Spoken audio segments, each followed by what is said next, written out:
Eto na ang hinihintay natin, yung may substance na impeachment complaint versus Marcos Jr. Hindi yung 4 pages lang ba? Hindi yung may bali-balitang kakampi din pala nila.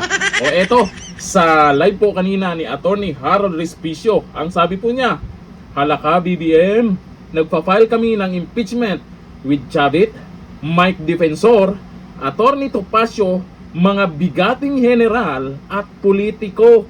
Naku, dito sila kinabahan. Masama pa naman siguro ang pakiramdam ni Junior. Tapos mabalitaan niya to. O eto, panoorin natin. Bandel na ebidensya. Eto, ang video. Yeah, buddy. Hala ka, BBM. Magpapal na kami ng impeachment laban sa'yo. Andito kami ngayon sa House of Representatives kasama ang mga bigating politiko ng Pilipinas. Kasama si Chavit, Mike Defensor, si Atty. Topacio, at papatanggal namin ng ulo ng korupsyon dito sa ating bansa. Panoorin nyo siya. Andyan yung media at ngayon ay magpapal kami ng impeachment laban kay BBM. Yeah, buddy.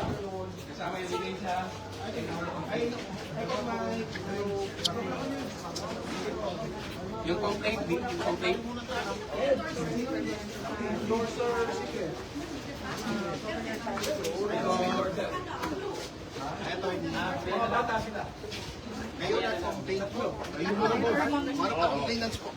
We have former congressmen as complainants also.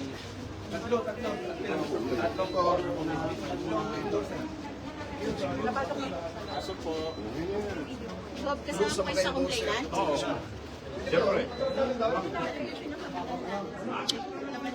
Alright, nandito na kami sa loob ng Secretary General's Office ng House of Representatives. Sana tanggapin ang aming complaint dahil required siya ng rules ng House of Representatives na tanggapin ang complaint for impeachment laban sa Presidente ng Pilipinas. Yeah, buddy. Yes, Alright, ang ating Kumpanyero, Head Counsel, tama. Attorney Manny. yeah. At makita ninyo sa inyong harap si Mike Defensor, si dating Congressman Paras, nasa ating likod si Atty. Topacio. Dito rin si Cathy. Cathy Binek, yeah, buddy. Alright. Alright, nandito na tayo. Dapat nilang tanggapin ang ating complaint dahil required yan ng batas. Sana bumalik na si Sec Jen mula sa kanyang lunch.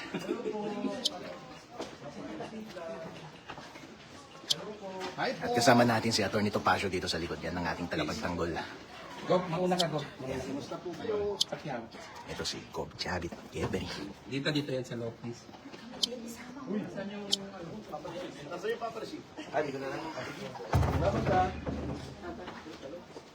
Panyero, Ayun. ikaw din Pina-file na muna natin baka mabasa yung ating complaint. dito sa Secretary General's Office ang impeachment Dito pa yung complaint. na magtatanggal ng ulo ng korupsyon sa Pilipinas. Kasama ang mga bigating politiko ng ating bansa si Chavit, dating Congressman na Mr. Paras, Atty. Ferdy Topacio, mga bigating general, Mike Defensor, yeah, buddy. Alright.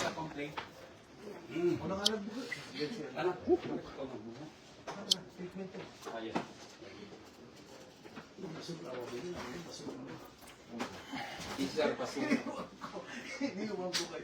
Original. At siguro ka.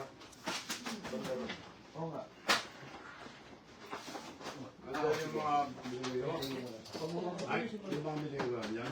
And then, yung affidavits natin.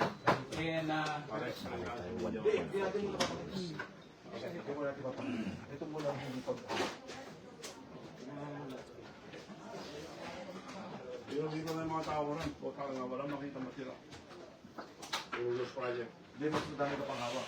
Marami. Hindi, yung ito na yung mga copies. Ilang text to? Go, ito yung ebidensya natin. Kanina, naunang nag-file yung Makabayan Block ng kanilang impeachment complaint kaso nga lang hindi tinanggap dahil daw wala si Sec Jen dito. Pero sir, tapos na ang lunch break, bumalik ka na dito at tanggapin mo na ang aming complaint. Hindi mo pwedeng tanggihan ng complaint namin dahil ministerial duty mo yan. Wala kang discretion na mag-decline na tumanggap ng aming complaint. At kung wala ka man dito sa office at hindi ka pa tapos mag-lunch, dapat meron kang tauhan na papalit sa'yo na tumanggap. Hindi pwede. Dinidiskartehan mo kami.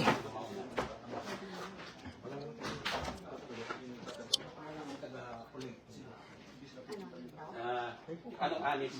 Honest A muna. Teka. Hi!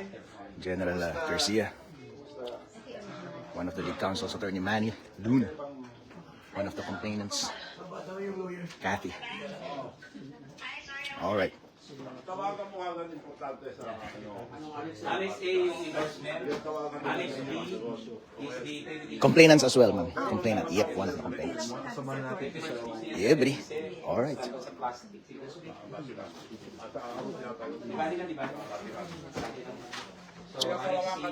Mukhang tatanggapin ng complaint natin, ha? Tatanggapin kayang complaint natin.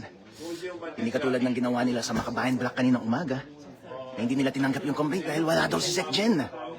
Tamang-tamang timing natin, sana tapos na ang kanyang lunch at tatanggapin na nila ang ating complaint. Hindi pwedeng hindi tanggapin ang ating complaint dahil kapag hindi tinanggap ngayong araw na ito, ang gagawin nila ay i-forestall nila ang complaint na to at pagbibigyan nila, palusutin nila yung walang kwentang complaint na ipinasa earlier. Sabi ng Supreme Court, hindi nila pwedeng sabihin na merong prior complaint na ipinasa na para tanggihan ng aming complaint dahil ang complaint ay initiated lamang kapag na-refer na sa committee ang complaint. Hindi pa na-refer sa committee. Magko-convene pa lang ang Congress, House of Representatives sa Monday. At pwede pa nilang tanggapin ang aming complaint. At dapat nilang tanggapin ang aming complaint dahil kung hindi tinutupad ng Secretary General ang kanyang trabaho. Tulad ng hindi niya pagtupad kaninang umaga sa trabaho niya, sa pagtanggi ng pagtanggap niya ng complaint ng Makabayan Black. Yeah, buddy. Tingnan natin kung balik na from lunch. Secretary General. Alright. Kahit pati assist. Okay. Yung coffee, tanggalin ng coffee, mabasa yung papel. It's dangerous. Ito yung pinaka-substantive na complaint na ipinasa so far dahil ito ang pinaghirapan ng mga bigating mga legal minds and politicians sa Pilipinas. Hindi katulad ng mga complaint na unang ipinasa na 4 pages lamang at halata lamang na ginawa para i-forestall yung mga substantive complaint na katulad nito. This is a 44-page complaint Yep, buddy. with thousands of annexes. Yep. Dahil kapag hindi nila pinalusot ito at ang pinalusot lang nila ay yung walang kwentang 4-page complaint, ibig sabihin, dinidiskartehan tayo ng mga loko-lokong ito. In other words, alam na this. Yeah. We have the best lawyers and best folks and politicians dito sa ating group. At hindi nila pwedeng tanggihan, katulad ng pagtanggi nila ng Makabayan Black complaints kaninang umaga. So Secretary General, finish your lunch and come and receive our complaint. Please. Ministerial duty po yan. Hindi po yan discretionary. Required po yan sa rules ng House of Representatives na tanggapin ang aming complaint.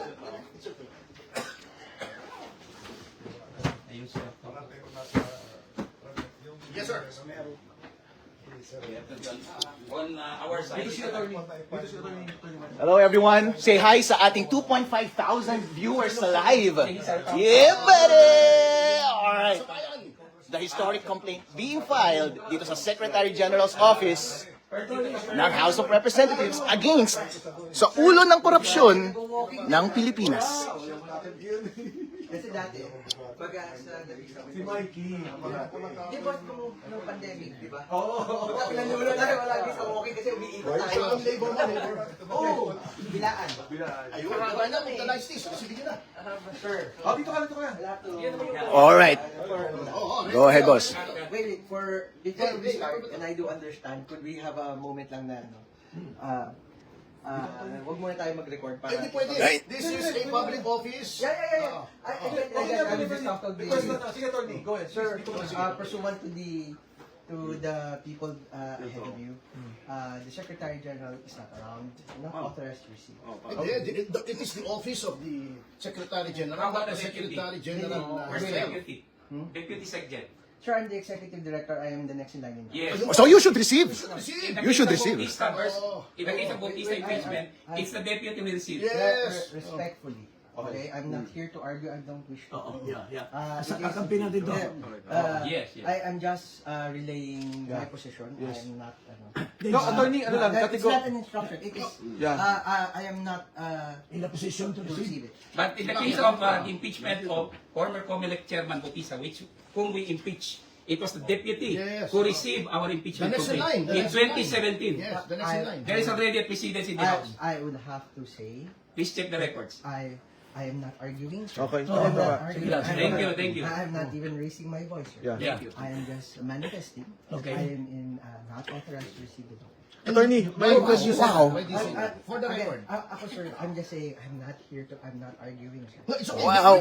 What's your... Attorney, question lang. Can it be received ministerially lang? Kahit not you, but Because it's someone? ministerial. No, sir. No one is allowed. Again, the previous people have tried. Okay. I have nicely. But why did you receive the first one? No, I have not received. Bakit na? What is the legal basis? Wala naman dito We're sige. not arguing. No, which one, sir? Merong first impeachment prosecution na nandun na sa office. Kay Attorney Jesus. Ay, she was here, sir.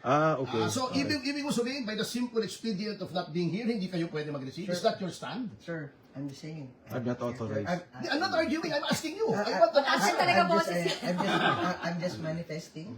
I do not have the authority to receive. Yeah, but Attorney, Oh, what is your even basis? the What? office ka na. Yes, sir. If I cannot, and pababa din, wala din. Wala din. Okay, What is okay your lang. basis? As a lawyer, are both lawyers, you have to tell me what your legal authority Yeah, buddy. is. Sir, I'm just manifesting.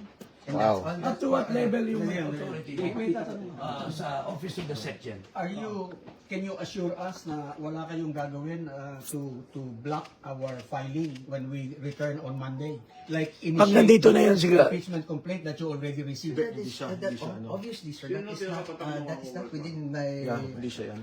It's not my office, sir. Hindi, ang tanong lang, so number 1, you're not authorized. Number 2, the office is not authorized. Number 3, sabi mo si Attorney De Jesus was allowed because nandito si Secretary Garfield. Okay, and then ang tinatanong ni Attorney lang is on what basis? Kasi constitutionally the office, not the person. So, ang authority na tinatanong ni Congressman Jing, SecGen ba ang may instructions? No. So, ano ang basis Hindi nyo? pwede yung ginagawa nyo. Ano ang basis mo kanya? What is your basis? You Tell us your basis. Pero sandali lang. Tinatanong namin. For the record. Okay, For the record. wait, number 1, let's not badger people. I'm not here. Sorry if you feel that way. That wasn't meant to. We don't, You just answer the question para hindi ka mabadger. If you're Ganito not kasi. answering the question, we demand answers because we are citizens. We are paying your salary. Ganyan talaga. We're paying your salary, so you answer us. For the meantime, I'm making a proper, even if you don't receive, by law we can proper the complaint and all the annexes, and that is legal. If you will not receive, that is deemed legally received by law. We tender this Tender. to you. We are proffering and tendering it Our complaint. in under and by virtue of the Constitution. Teka. Let me say, Sandali. today is 2:18 Okay, si in Attorney- the afternoon si Attorney of naman- 22nd I January. acknowledge the time is 2:11. Yes. Oh, sige, 2:11. Okay, sige. Para kalma lang tayo, si Attorney naman is here to explain to us. Attorney, maybe better than Yes, this. explain it to us right now. I will. Upo muna kayo tayo. Upo muna tayo. Kaya sabi ko baka. Ako muna tayo. Para hindi tayo parang tense dito sa ano. Yeah, Attorney, please sit down here. I note your manifestation, sir. I note your manifestation. But going back, Banyero, to my original question, what is your legal authority in saying that you are not authorized to receive? We want to know. We are It curious. is a statement of fact na I am not authorized.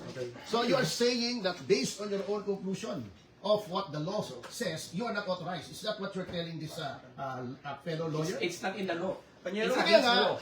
It's against the law. is that what you're saying? Okay lang, sandali ah. So sinasabi na ni Attorney, I'm not authorized. Is there an instruction, Attorney? No, wala. Walang So instruction that- from SecGen, walang instruction from... Okay, going to my next question. Okay. Since there is no instruction, you're saying that you cannot receive the complaint is based on your conclusion of the what the law says. Wait, sir. Kakalis naman, sir. These questions, what are they for? We want to know because we are citizens. We are paying And your this is a public salary. office. Under the You are a public, Constitution, you're a public official. Okay, one by one. under the Constitution, very clear that if there's an impeachment complaint and duly endorsed by O sige, para maliwanag na I refuse to be covered by any media recording or anything. Ano, this is public. Wala yan sa ano. Hindi pwede. Wala sa namin yung batas. This is a public office. Public office. Hindi to private conversation pare ko.